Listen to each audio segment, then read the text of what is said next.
sevgime düşününce sevgim bilen asman yeterin. Sen menin kaldırma yetince ömrüm menin yarım son var. Yolda yoldaşım sen bolunca men ol yollandaşta bolarım.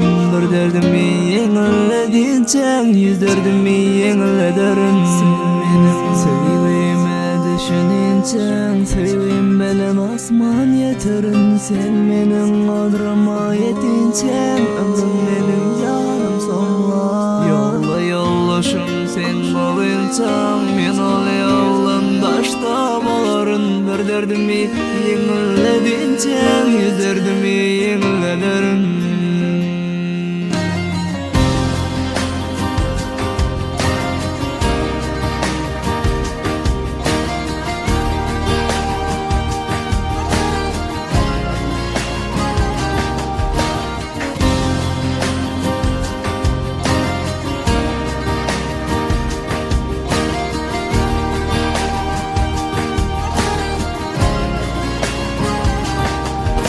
Sen meni birce yada kalınsan menin yadım yetip gider. Mana birce sen bakınsan menin gözüm yar kör bolar. Sen sevgi şeredin geçirince sevgi kefem dolup kalır.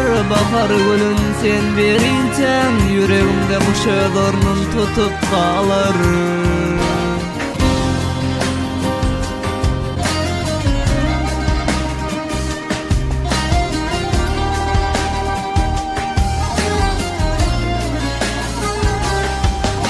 Elimin yüreğime koyuncan yüreğim vurmasın beseder. Sen sevgi adında henip yanıncan sevgim yanmasın besedip kul olup kalır.